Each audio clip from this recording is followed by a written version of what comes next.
السلام علیکم ورحمۃ اللہ وبرکاتہ۔ معزز ناظرین، آج کا یہ ہمارا نسخہ، یہ ہمارا معمول مطب نسخہ ہے۔ کاسر سنگ کے نام سے ہم اس کو اپنے مطب میں چلاتے ہیں، یعنی پتھری توڑنے والا نسخہ۔ یہ الحمدللہ بہت اعلیٰ نسخہ ہے گردہ مثانہ کی پتھری کے لیے۔ یہ الحمدللہ پتھری کو ریزہ ریزہ کر کے توڑتا ہے، توڑنے کے بعد ریزہ ریزہ کر کے نکالتا ہے، اور بہت اعلیٰ نسخہ ہمارا معمول مطب نسخہ ہے۔ اس میں ہم 7 چیزیں ڈالتے ہیں۔ نسخے کے اجزاء وہ میں آپ سے شیئر کر رہا ہوں، آپ کو بتا رہا ہوں۔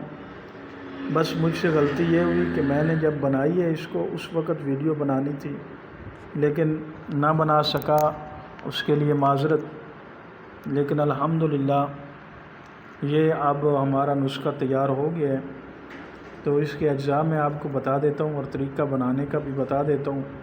آپ حضرات میں بنانے کے بعد کوئی مسئلہ ہو، آپ کو پتہ نہیں چل رہا، کومنٹ میں ان باکس میں آ کر کومنٹ کر سکتے ہیں، یا میرا نمبر جو ہے 0301 54 17 106 پہ کال کر سکتے ہیں، اور کوئی مسئلہ ہو تو آپ پوچھ سکتے ہیں۔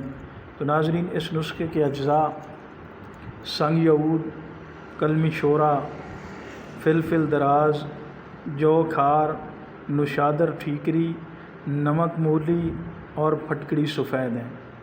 سنگ یعود آپ نے 8 تولے لینا ہے، کلمی شورا آپ نے 8 تولہ لینا ہے، فلفل دراز آپ نے 4 تولے لینا ہے، جو کھار آپ نے 4 تولے لینا ہے، نوشادر ٹھیکری بھی آپ نے 4 تولے لینے ہیں، نمک مولی 2 تولے لینا ہے، اور پھٹکڑی سفید 2 تولے لینا ہے۔ سب سے پہلے آپ نے کڑھائی میں کلمی شورا کو ڈال لینا ہے۔ ڈالنے کے بعد آپ نے اس کے بعد سب چیزوں کو پیسا ہوا ہوگا تو سنگ یعود ڈال لینا ہے۔ سنگ یعود کے بعد فلفل دراز ڈال لینی ہے، پھر جو کھار، پھر نوشادر ٹھیکری، سب سے آخر میں آپ نے پھٹکڑی سفید ڈالنی ہے۔ اور یہ سب چیزیں جب مائع ہو جائیں گی، آپ کے کڑھائی میں آگ لگ جائے گی تو اس وقت اتار لینا ہے۔ یہ اس کلر کا نسخہ بنے گا، یہ آپ کلر نوٹ فرما لیں، اس کلر کا یہ نسخہ بنے گا۔ پھر اس کو آپ نے رگڑ لینا ہے۔ رگڑنے کے بعد آپ نے چنے کے دانے برابر مریض کو یہ کھلانی ہے، اور 7 اپ کی بوتل کے ساتھ کھلا سکتے ہیں، شکنجی نیبو پانی کے ساتھ کھلا سکتے ہیں، لیمو پانی جسے بولتے ہیں۔ اور آپ اس کو عرق گلاب کی ایک بوتل 800 ml کی لے کر اس میں 100 ml آپ گلیسرین ڈال لیں، اس کے ساتھ بھی آپ یہ کھلا سکتے ہیں۔ انشاءاللہ 8 دن کے اندر پتھری گردہ مثانہ کی ریزہ ریزہ ہو کر نکل جائے گی۔